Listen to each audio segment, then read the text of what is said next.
Leah, how are we doing? I'm doing great. Lovely. How's Dooku? Dooku, he is so soft and so cuddly that and handsome. And very handsome. He's trembling a bit. I think he's a bit nervous. He's always a bit nervous unless there's a massive pit bull about to bite his ass, and then he's a little gobshite, but you know. Honestly, the look on my face when I walked in, he goes, well, we've got dogs. I was like, oh my God, you should have told me sooner. So this show is called Mastering Business Growth because we are trying to master business growth. And we do that by speaking to people like yourselves who've done very well. So please, in your own words, who are you and what do you do? So my name's Lea Turner, and I guess I've been a business owner really since I was 26, so over a decade. We won't say exactly how long. Don't want to give my age away. But about 5 years ago now, just over 5 years ago, I started creating content on LinkedIn for my original business, which was a transcription business, and did very well very quickly and got a huge following organically. And then I started to monetize it when COVID affected my original business. Couldn't see my clients. So I monetized LinkedIn training because I was achieving things people who'd been on the platform for years couldn't do. I was getting inbound leads, hundreds of inbound leads. And that sort of went incredibly well. My following continued to grow. I went from, a very low income situation with my previous business as a solo parent. I was on benefits and struggling to make ends meet. And the LinkedIn training suddenly hit six figures within the first 10 months, wow. Which was really life changing. And then 2.5 years ago, I launched a membership community called the HoLT because I'd spotted a gap for business owners in needing to learn more skills to improve their business, but not necessarily having the budget or knowing who to trust. And also to solve the loneliness of being a solopreneur, because sometimes when we start a business, we don't always have friends that own businesses, and it's quite a unique experience and you need those people around you. Mm-hmm. And so the last 2.5 years I've been growing that, and we're at nearly 600 members now, and it's a paid community. And then in December 2024, I quit LinkedIn training and I've gone all in on the membership community. Nice. Tell us a bit about why you decided to go all in on community, because I'm assuming it's not a very often walked path, is it? Like, I didn't know much about communities. I'm just starting to see them pop up now. Yeah. I obviously follow you on LinkedIn. I see what's going on. What made you think this is the way? This is the formula? I think a lot of people have a community as a side business or potentially to sort of generate leads and interest in their main business. For me, I knew that my LinkedIn training couldn't really be scaled unless I wanted to create like a training academy and train other LinkedIn trainers, which did not appeal to me, or franchise it out, which again didn't appeal to me, because who wants a business that relies entirely on like one social media platform, especially with all the changes in LinkedIn and how much harder it is to get seen on there these days. With the HoLT, I could help more people at scale. And so you're effectively doing the same thing as what you were doing before, but in a more passive... Yeah, it's not LinkedIn training anymore. I do offer a LinkedIn clinic once a month to do like a live Q&A with people and solve their problems. But generally speaking, we are covering all areas of business. So I bring in external experts, and we also allow members to share their own expertise within the community to help each other. So the whole point of it is to lift each other up. And there's a lot of communities out there that say it's a community. And I had a whole rant on LinkedIn about this recently. For me, what a community is people having relationships with each other, not just a load of people with a relationship with me. And that's... So it's like cliques forming. No, it's really not clicky at all. It's strange actually, because that comes up quite a lot. People who've been in other communities, they say, they're always a bit clicky. It's like, it might seem clicky from the outside when you first join because everybody knows one another. Yeah. But if you make the effort to say hello and ask questions and answer questions, everyone's really, really open and welcoming. There's no like, you don't belong here, let's not include you. Like we've got people who are 25 to 65 who've been in business for 10 years and people who've not even left their jobs yet but are thinking about it. So there's a real diverse range, and everybody wants to help each other, and we've got a very strict no knobs policy. I saw that, the aubergine on your website, no dicks policy. Do you find that people pop up and they start causing drama, and how do you handle that? No, so in the 2.5, nearly 3 years we've been running, we've only had to remove 3 people. That's good. And I've refunded them in full and told them to politely and professionally, this community is not a fit for you. One of them was hard selling loads of the members, like going to their profiles and then sending them sales pitches. I was like, no, that's not what we're about. And that's in the rules not to do that. One of them was really rude to one of my team members. So she was removed. And the other one was someone who'd scammed some people out of money, and they were instantly removed, and they weren't refunded because they'd scammed me out of money as well. But apart from that, we've not had any problems, because people know when they sign up that they're expected to be kind and respectful and tolerant and inclusive, and any sign that that's not occurring, we step in, but we don't really have to. Like, they might be a knob on the outside, but as long as they're not badly behaved by our definition in the group, it's not an issue. Is the community, is that more online, or is it in person as well? It's mostly online. It started very much online. So the first year and a half, we had like one Christmas party, and I think we had a bit of a summer gathering as well. It's become increasingly requested and obvious that people need it to have opportunities to meet face to face. So last year we started doing in-person co-working. I'm sorry, I'm not paying attention to the other dog. There's two. My hands are full. I can't drink my coffee. It's becoming increasingly in demand. I think we're sort of hitting that 5-year mark since COVID. And I think the first couple of years, first year, obviously, we couldn't see anyone. Second year, we were all quite tentative and really enjoying the working from home. But I think at this point now, a lot of us are going, okay, this was fun, but we actually miss the human connection with people. Yeah. And so now we're starting, last year we started doing in-person co-working days. So we're setting up partnerships, and we've got a few in place already with local co-working spaces. So every month in Manchester, we have a co-working day at Clockwise. And they let us use it for free, and we all go in and can have teas, coffees. We go and buy sandwiches, so they're getting some money from us. And we all just sit around, we talk about our business problems, we get some work done, we have a giggle, and it just sort of fills your cup back up. It gives you enough of that social interaction and that feeling of being around other entrepreneurs that because I do find that's really important when you're a business owner. You need that sort of energy around you to thrive and to re-energize. Personally, I do, and I think I find a lot with the same. So we've also got regular meetups happening in Portsmouth and in Leeds, and and in Edinburgh as well. So we're gradually doing that, and then we're also bringing in like evening social events, like fun things that we can do together. That's cool. So that's the real focus for this year, is more opportunities for people to meet in person. That sounds great. So it sounds like the HoLT kind of evolved slowly. Did you not follow like a model? Like, it seems like communities are starting to pop up more, like people are going, oh, I can monetize that. But like we were just saying before we started shooting, people are getting it wrong. It's not something you can just start and monetize that easily. It only worked for you because you had a following anyway, and you sort of learned how to monetize that. Did you follow a model? I didn't follow a model. I would say as a business owner, I'm quite intuitive. And because I had spent 2.5 years LinkedIn training, what I'd noticed was that people were coming to me for LinkedIn training, and there was people that were very, very successful in their roles or their businesses that wanted the LinkedIn training, and the companies and things like that. But then I was getting like the smaller solopreneurs that it was like, right, I can teach you how to do the LinkedIn training, but you've got no lead magnet. Your website's not very good. You don't have any email list, and there's no welcome sequences, no newsletters, there's no sales strategy. So I can teach you how to use LinkedIn, but you kind of need all of that other stuff in place to be creating that visibility in other areas as well. Do you know what? Can I just stop you there? That is so interesting, because I'm finding that with ourselves and more people we speak to, you can provide your service, but it's one piece of the puzzle. So you're showing people how to connect with the right people, get their message heard. But then if they funnel it into like a shit business with no system, no offer, like I say, no lead magnet, no funnel, no nothing like that, what good is it? Because then people aren't getting the results from what you're doing, and then they might be inclined to blame you. Exactly. So not that they did blame me, because luckily the vast majority of my clients did get results, but it was a case of they had to be so consistent on LinkedIn because they didn't have any backup. Now, if you get someone who's seeing one of your posts, signs up to your newsletter, then you're appearing in their inbox on a weekly basis, they don't need as many touch points on LinkedIn.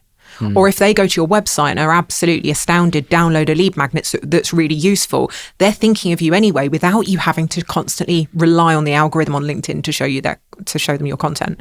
So I was seeing this gap in people's skills, and I was thinking, well, so I said to them, you need to do this, you need to do this. And they're like, oh, well, I want to, but I don't have the budget at the moment and I don't know how to do it myself. And so in the back of my head, I'm going, well, I know all the people you need.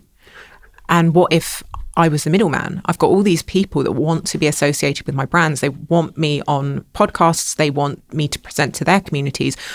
What if I brought those experts that I know that I've worked with in to present to a group of people that need to learn, that don't have the budget to hire someone? They don't want to spend $297 on a course from some guru that's actually just talking 90 minutes of complete guff with 10 minutes value. Yeah. And so many people buy those things and waste money, and then they feel completely let down. I was like, well, I know great people. So if I bring them trusted experts that they can learn from, and then the expert eventually is going to get their business when they've got the money to do that, which is exactly how it works. And the small business owner is going to get the skills they need from a trusted expert to be able to at least have a go and get something set up. They get an email waiting list, an email set up, a welcome sequence set up, a newsletter. Might not be the best yet, but it's good enough. Mm-hmm. And that's exactly what it's done. So, we do that with weekly masterclasses from experts, and all of these 600 small business owners get to learn skills that they otherwise don't have the budget to do. And so it fast tracks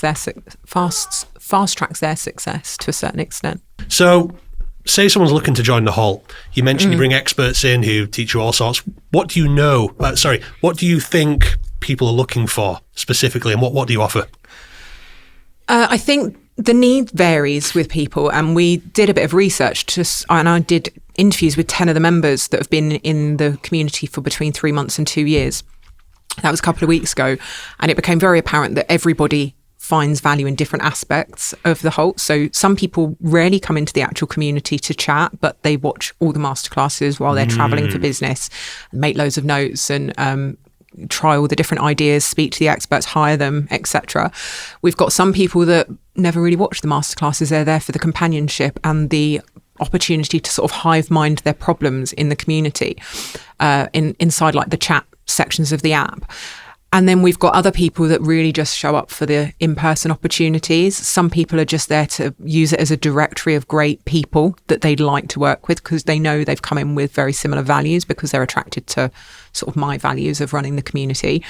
And it's interesting to see the different use cases. But I think if you are feeling stuck in your business, you're feeling lonely, and you just want that resource of having people to go, hey, I've got this problem.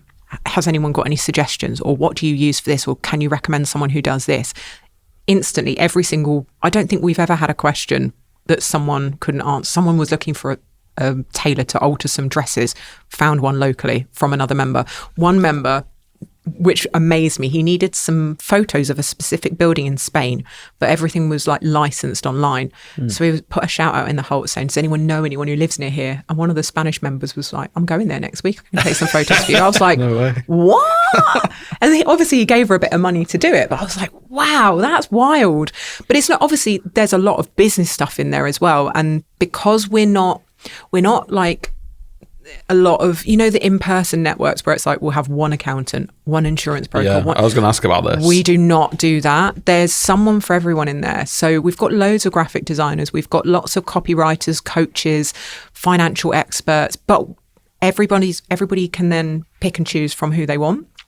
But it means that they've kind of got these trusted people already in the community. And because they're in the community and they know they're working with another member, there's that sense of accountability to do a good job, because you don't want it reported back that they were terrible to work with. Yeah. So it just works really well. And I think if any of those things are bothering you, for it's £65 a month. You get one client from out of the membership. That's an annual payment, like done. And people do get business because it's the first place people go. I haven't hired someone that wasn't in the HoLT for 2.5 years. That's amazing. Are you finding it's just business owners that are signing up, or is it people from a whole spectrum? We have employees in there. Right. It's actually surprised me. It's not very many. The vast majority are people that have a side hustle and are looking to take it full time. And they want to learn all the skills and get all the systems in place before they make that leap. We've got the vast majority of freelancers and solopreneurs. And then we've got some small business owners that have got maybe between 5 and 10 employees at the most. And then we have people that are employed and plan on staying employed, but they work from home and they want the company. Yeah. And they're welcome because they've got their own expertise that they share as well. And there's no, we advertise it for business owners, but if employees want to jump in and have what feels like colleagues, and that is how it kind of feels. I can drop any question in there and I get a load of answers. People doing market research in there. Someone wants to research a new service, puts a form in there and they get a whole load of business owners answering the question. You're like, that's so valuable because on LinkedIn, you're relying on an algorithm to show it to hopefully some relevant people. Yeah. And so, yeah, it works really well. I think that's amazing. I mean, we have the chats constantly with like clients and different people, but about building real relationships. And LinkedIn, I mean, I look at mine, I compared to you, I've got hardly any followers, but I look and I think sometimes, God, I need to have a bit of a clear out because some of the people on there aren't value at all. They've been a random ad or somebody that, I don't know, has targeted me for something, and my inbox is just, I shared something the other day of some terrible outreach. I think. It was amazing. It was amazing, but it was still terrible. But it was good. What was it? It was like, hi Ryan, I've seen your Orion. That's Ryan. Or something like that. As a Ryan at Innersound. Yeah, as a Ryan at Innersound. But what I was going to say is basically you don't have to go on LinkedIn and search for something you're looking for. But everyone buys from like referrals. So if you're already in a community that everyone trusts each other, everyone trusts you, and they're part of this hub, then it's going to be like, well, if they're part of this, they've not been kicked out, they must be a decent person. Yeah, like integrity is almost assumed. Yeah, and they're benefiting from the trust that I've built with whoever that person is. Yeah, of course. And I wouldn't, that's a risk because obviously there have been people that have come into the community. I've gone, oh, Jesus Christ, they're not the right fit. And how do you deal with that? It's not comfortable. I don't like having those hard conversations, but I think like I said, I'm very intuitive. There've been people that have come into the community and I've just been like, right, they're a knob. And you have a way of gatekeeping people before they join? No. So we have a waiting list. I do sometimes go through the waiting list, and if there are any names on there where I go knob, I delete them from if I recognise them. Can you tell by the name? Some of them, if I recognise them off of LinkedIn. I've still not been accepted, actually. Like, what's going on? Have you not? Well, there's like 600 people I don't even deal with them. My VA does these days, but I'm at the connection limit, so I can't accept anyone else until I need to have a clear out as well. So I will send me a message and I'll make sure you're top of the list. What was the question? My brain's gone. Are you able to gatekeep people? Yeah, so we have a waiting list and we open the waiting list to 25 spots a month, and it's just the first 25 that join. So we give people the benefit of the doubt. If they get in, if they misbehave, they're out. Like I say, it's very rarely happened. And some people will self-eliminate because they're just like, this doesn't really feel like the community for me, and we're not fulfilling whatever they're looking for, and that's fine. Communities generally have quite a high churn rate, so you can't get like personally offended about these things. But we do have this sort of no knobs policy. And I think the majority of people that join or have joined in the past that have stayed were very familiar with my brand first. And they knew that I'm not really one to suffer fools. I've made that quite clear throughout my years of content creation. And I'm not backwards in coming forwards when I think something's unjust or unfair, or I won't tolerate it. I'm quite brutal like that. That's great. Yeah, but it works in terms of stopping people. And then we also have a referral program, which we call Backdoor Barry. Backdoor Barry. Backdoor Barry. Okay. Very good. So Why? He's our fictitious security guard. And he is, so basically if you're a member already and you've got a friend who wants to get in, you can tell Backdoor Barry why they deserve a place and tick a box that says, I solemnly swear this person is not a knob. That's nice. I like that. That's good. Cool. Yeah. And then we send them a personal invite. So it's sort of the Soho House of community rules. It's like, if you verify they're not a knob, and we track like who's brought who in. So obviously they don't want to be the one that's responsibility for it. If they are a knob and they get kicked out, does that other member get kicked out as well for bringing a knob? No. Did he get interrogated? no, but we haven't had that. We haven't had it happen yet. Okay. Right. So that will be, if that were to happen, it might be a conversation of, you might want to vet your referrals a little bit better but I don't really know how we'll approach that. I'll figure it out if it ever happens. But so far we've not had that problem. And I think that's because people really, like, you'll get people commenting and then someone will comment saying, oh, can I get a referral? And say, well, I don't know you, so I can't vouch that you're not a knob. Yeah. So they won't just bring in anyone. Do you know what? Let's talk about the weight of referrals, because this is something we talk about a lot as well. Any sort of marketing tactic you use or ad or whatever has nothing compared to Ryan, meet Lea. Yeah. You guys need to meet each other. It holds so much weight. It's like you said, there's the implication there of, well, you recommended me. Yeah. If you make a bad recommendation, we all know instinctively you can't do that. You've got to be careful who you recommend. And I have made mistakes in recommending bad people in the past. I didn't know they were bad people when I worked with them. They obviously had done good work for me, but that can be tricky because I've got such a big brand and such a trusted brand. People, if I hire somebody and they do a really good job for me, they know that I'll talk about it and they know they'll get referrals off the back of it, but they're not so motivated then to do well for the people that I've referred, or most of them are, but on a few occasions, the people that I've recommended have then got clients through my backing and then really let them down. And one person, I actually had to ask him to remove my video testimonial from his profile and take down and I deleted my recommendation. I said, I cannot be associated with your brand anymore. You cannot use me as a recommendation because you've let down 4 people that came to you through me and I'm getting complaints. Wow.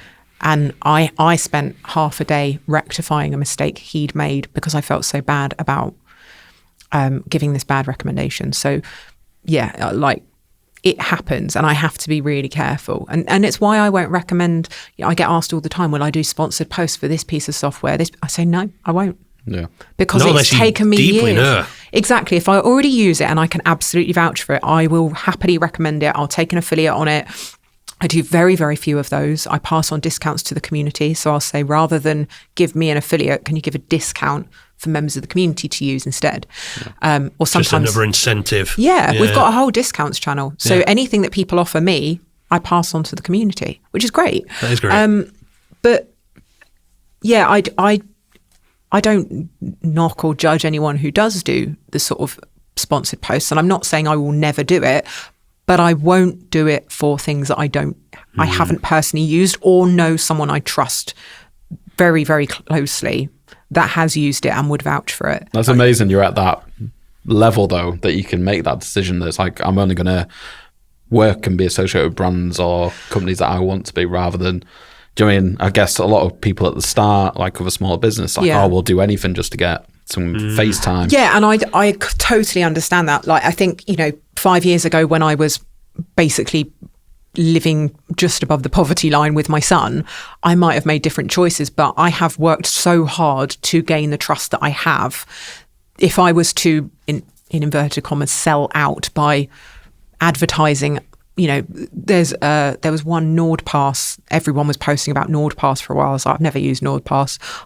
I lose all my passwords all the time. I'm probably a prime candidate to use NordPass, but I don't use it, so I wouldn't advertise it. Yeah. I regularly get emails about like Instagram posts and TikTok posts and all this. I'm like, I'm not really interested, because that one post of me advertising something, when people know that I don't do that, would potentially cause so much conflict. And yet I posted about Loop earplugs for free because I use them, and they'd sent me some free pairs when I talked about my ADHD on LinkedIn, and they offered if I wanted some free pairs, and I ended up with like 5 pairs by accident because the first lot got lost in the post, and then both packages turned up. So I'd given them to my mum as well, and I genuinely was like, these are life-changing. At the they're going to clip this up and use this now. I used it at the airport, and I find airports really, really stressful, especially with a little boy. And I posted about them. They must have sold well over 100 pairs of Loop earplugs off the back of my post, which they didn't pay for. So people trusted my recommendations so much. I've got friends that I've worked with and hired for various services, and when I've posted about them, they've done 40, 50 grand in bookings just off the back of one post from me. And obviously for me, it's great because they'll work with me for free forever. But it's a lot of responsibility. Do you know, I was just thinking that's something I've never had to think about in my entire life, what I endorse, what I don't endorse. That must be quite a unique thing for you. And some of that goes on in your head, a lot of judgment calls, a lot of really having to deeply think about what you say. I never would have considered that. It's strange. I mean, it's online and offline. So when I meet people in person, they've got they've already got an opinion about who I am. And, you know, if I'm having a bad day and I'm rude to them, I don't want to be that person. You know what? So I've got a music background. So like I was in like a touring band years ago, and then me and my brother were music producers for like 10 years.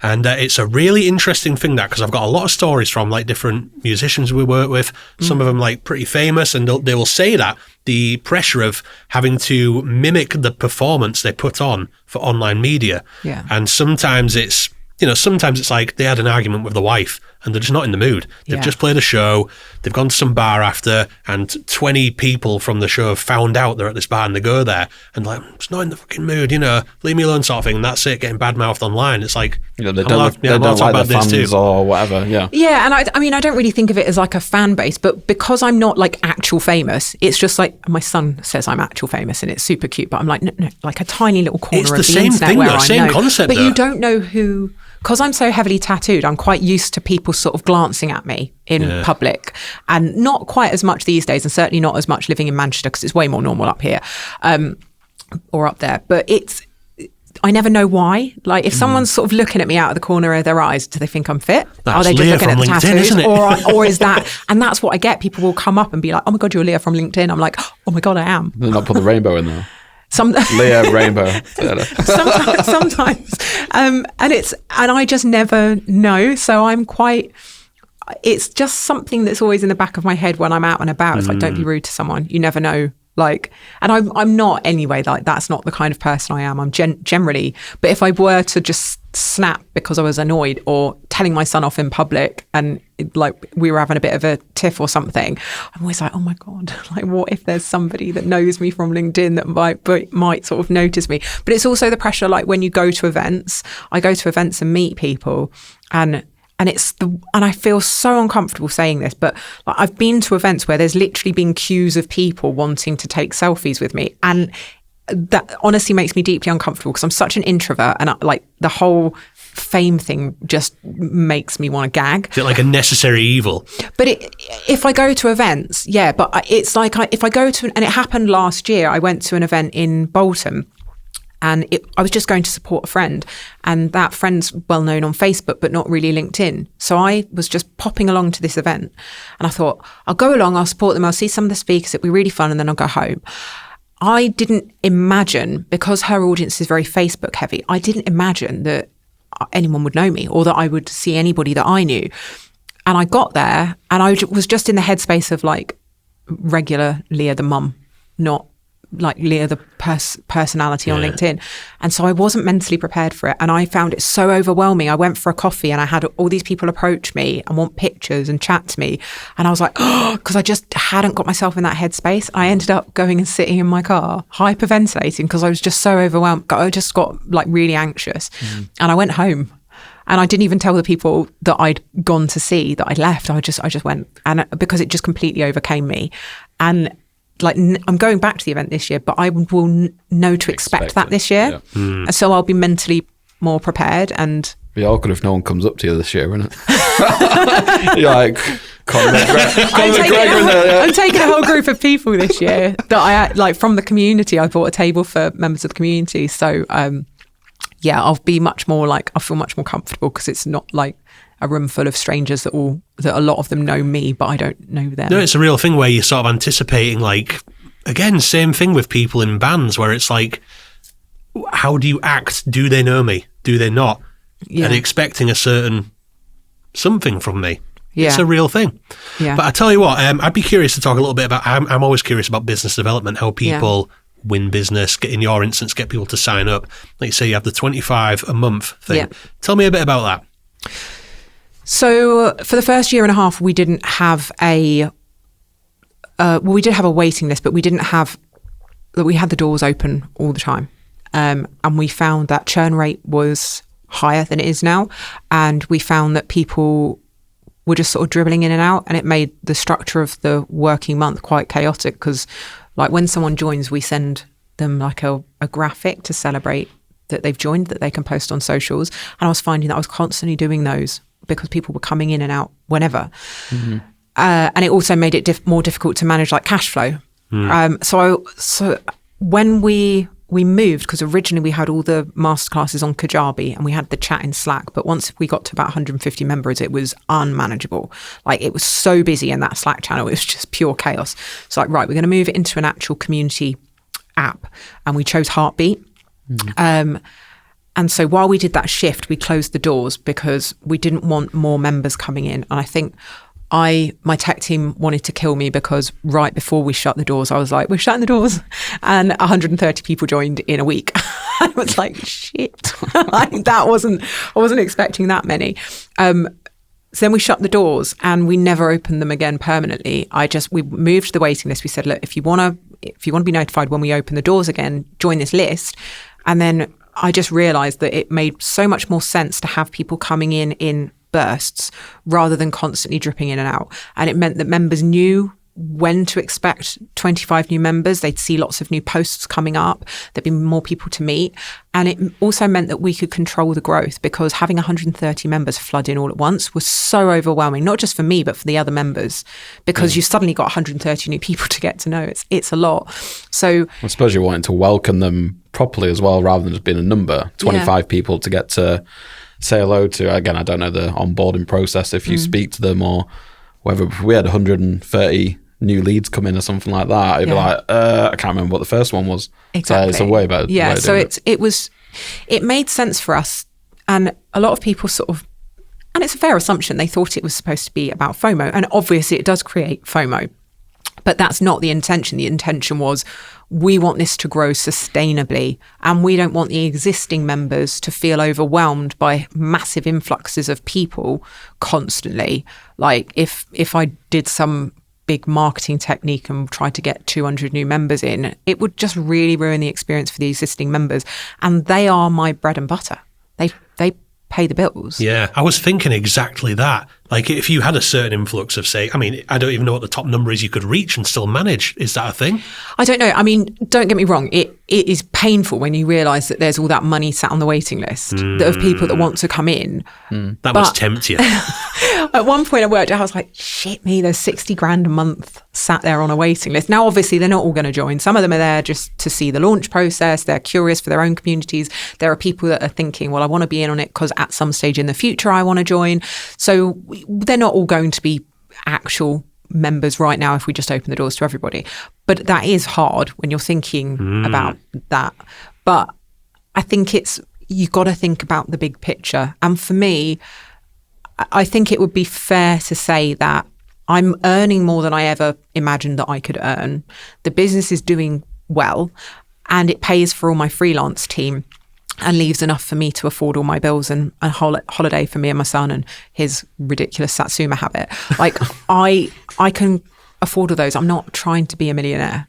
I want a business that I love. I want it to pay for a lifestyle that's comfortable, and I want it to support as many people as possible to create the same for themselves. It's never been about a money grab. If it was about a money grab, I would just open the doors to hundreds of new members every month. Yeah. Something you genuinely love, and you've just structured it as well as possible and monetized it. Yeah. That's great. With the existing members in mind and the quality of their experience, not getting greedy. Where do you see this in 10 years? Do you think, because a lot of things change, again, going back to my music days, that just dissolved, it crumbled, the music industry just went, and now AI is coming in and it's making people a bit nervous. Some jobs are just kind of going. Do you think this is something that could go somewhere? Or do you think it'll evolve and get better? I think it will evolve. I've evolved so much over the last 2.5 years, and what we're providing has evolved. And one of the reasons that I left the LinkedIn training was I wanted to be able to focus on it completely. I wanted to give it all of my time and attention. I think there's really great potential for growing this so that there are regional versions of the HoLT. So we'd have like the core community where people can ask questions and get support, but with like regional spin-offs to provide in-person events and co-working stuff partnered with like local co-working spaces.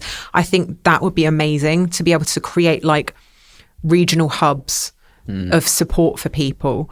And then obviously still providing things like masterclasses and advice online.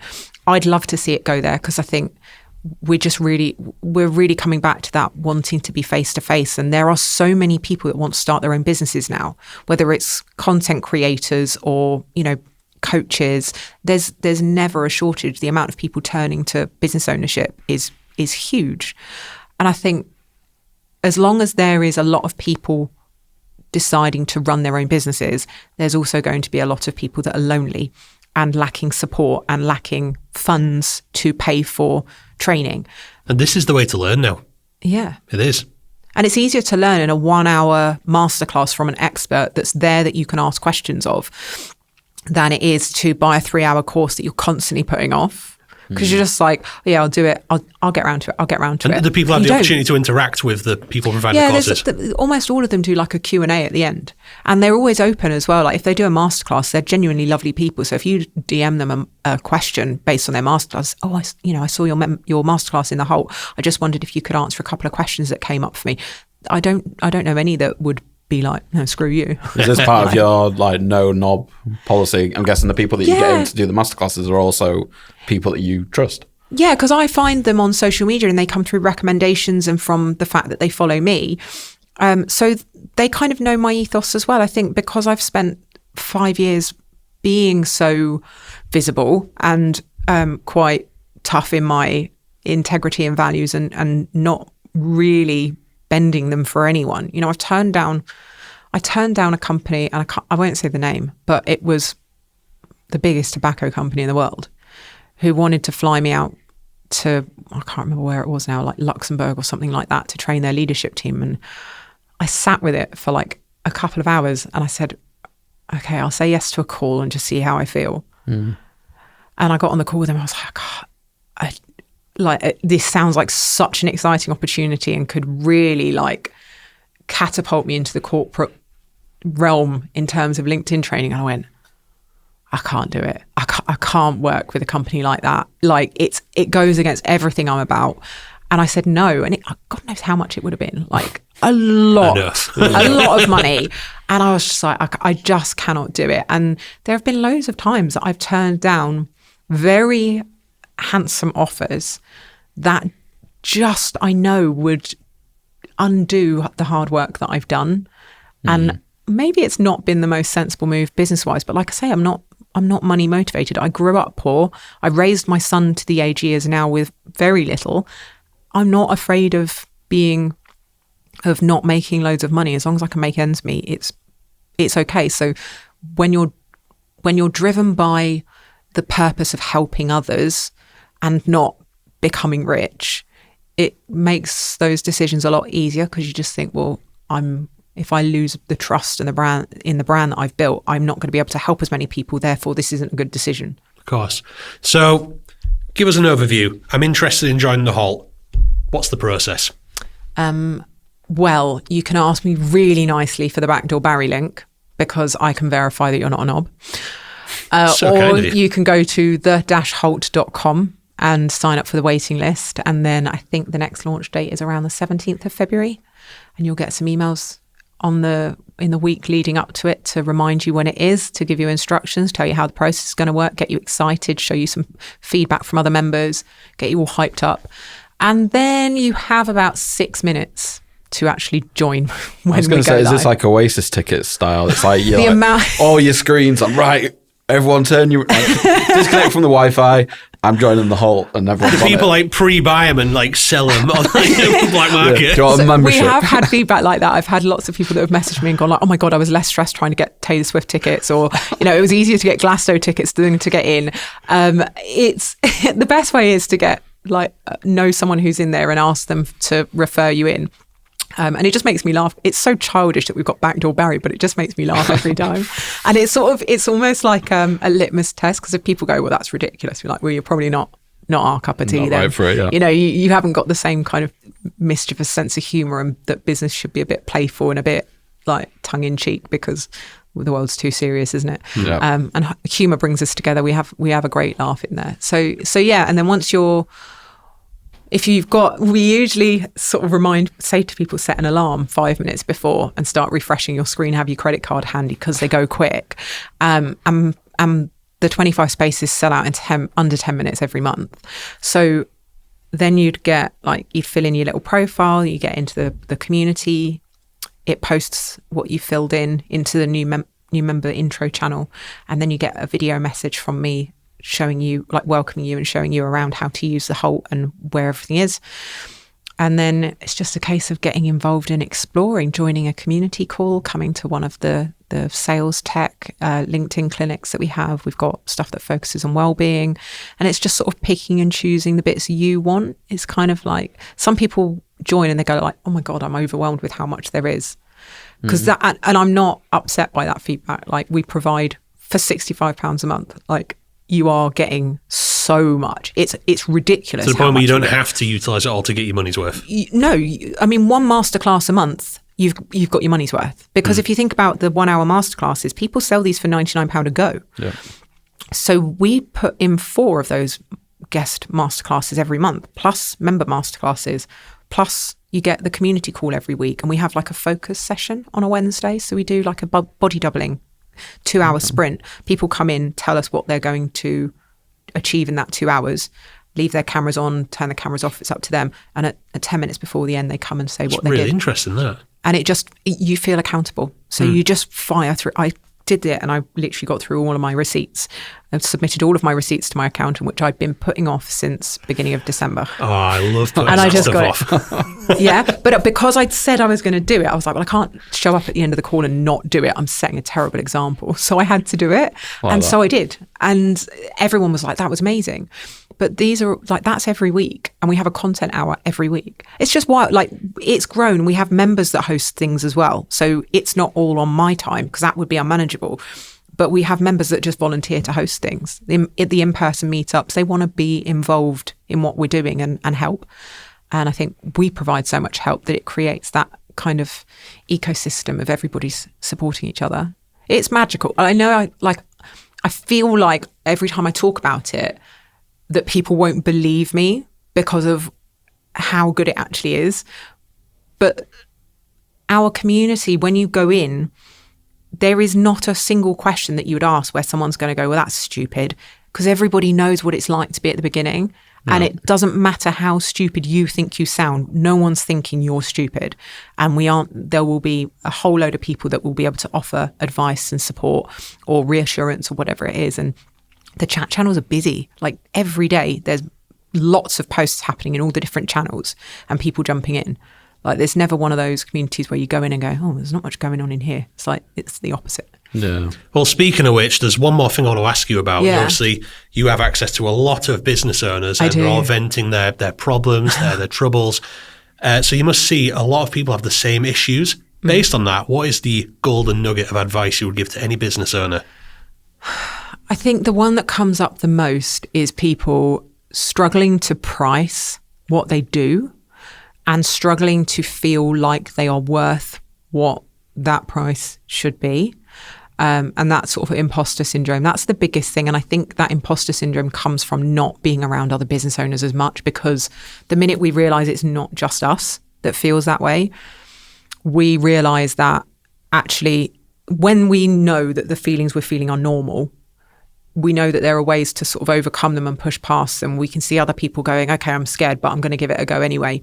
And so I think the sort of isolation and not knowing other business owners can really create problems. But I think it's pricing, packaging, feeling like you're worth that, and actually overcoming the fear of going for it in whatever way that means to you, like putting your head above the parapet and trying. That comes up a lot. People just thinking like, feeling like the world beyond the HoLT will be judgmental of them. I'm like, yeah, they are. Of course they are. But, use it to your advantage. Yeah, and just to dig a little deeper on that, practical tips about pricing. What can you tell us about that? I think you need to do competitor research. That's obvious. Working out what the sort of... For me, when I started with LinkedIn training, I was doing like power hours for £99. And then my clients were saying to me, you've provided so much value in this. I can't believe you're just charging £99. You need to be charging more. This is ridiculous. So I increased it. And I had to get that feedback from people to go, okay, I am undercharging. I can see how much value. And I continued to put my prices up until I got pushback from people. And I increased the packages. I increased the value, what I was providing. It wasn't just like suddenly I was charging £2,500 for 1 hour. It's £2,500 for 3 hours, and we would go into real depth because I learned so much more. But it took other people's feedback and me to actually twist and realize that it's not about my time. It's about the value of what I'm teaching them. Because if I'm teaching them something for £99 and they're making 50 grand off it in the first 6 weeks, I'm a mug.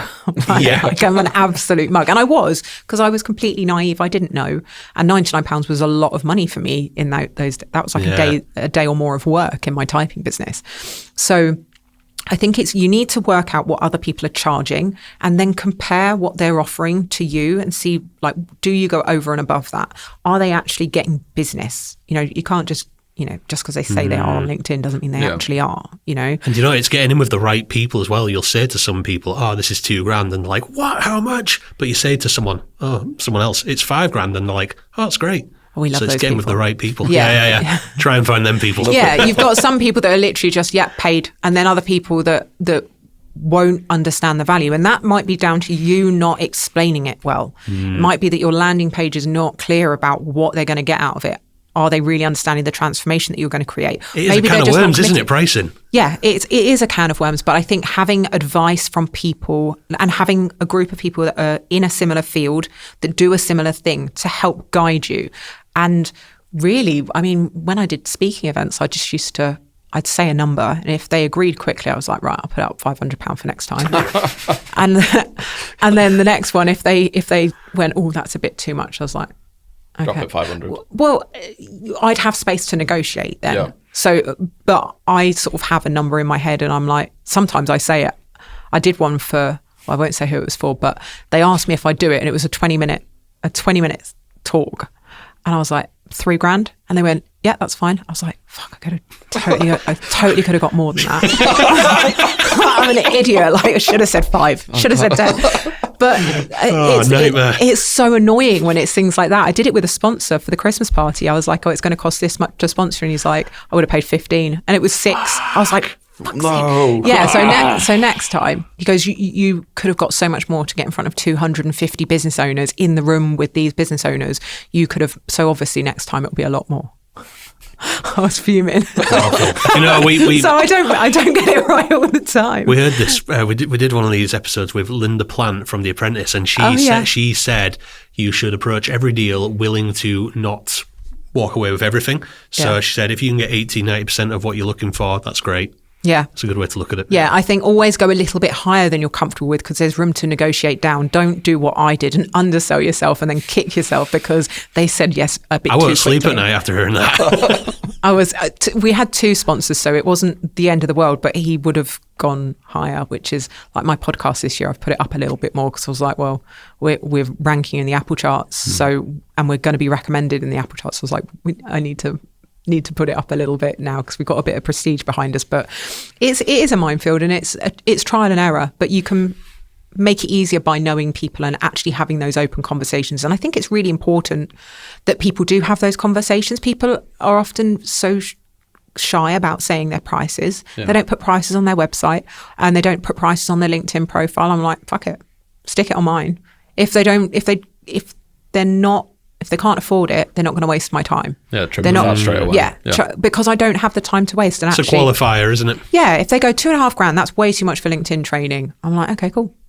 But then you don't want to put it on your site in case you're saying $3,000, but they've got a $15,000 budget. But I'm still charging the same for everybody then. And it was still, for me, it was about what would I be comfortable earning if I'm going to have to go all the way to London, stay overnight, do a training, come back during rush hour. What's the minimum I'm willing to do that for? And I'm having to pay for childcare and the travel because I usually include that with it. And I was like, right, $5,000. I'm happy with that. And even then I still turned it down sometimes because I was like, I just can't be asked. It's too far. It's draining to do that. It's part of the reason I stopped doing it. It's just like, it takes a lot of energy to train a company or like a big room full of people in 3 or 4 hours. It's like mentally very draining, especially after 3.5 hours on a bloody British rail. Like, it's not any The fun. journey down to London, now that I don't have to do it like every other week, oh God. There's I'm not so much even happier. I don't live somewhere where there's a train station, so for me it's like a 15-20 minute drive, then a train to Manchester, then another train down to London, then I've got to deal with the tube, and I'm like, can't be arsed. or Uber and traffic, one or the other. So Yeah, but it costs you about £100 to go 1.5 miles in London. Yeah. Do you know what? Uber's all right in London. It's not too bad. I did an hour trip in London for 20 quid. So That's all right. yeah, it wasn't so bad. No, fair. I didn't get that deal. Well, I have literally the opposite. dye your hair blonde. Might Yeah. work. Well, I'm really sad to say we'll have to leave it there. But Leah, thank you so much. It's Learned been a lot. pleasure. Really enjoyed that. Thank you so much. Thank Thanks for you. coming.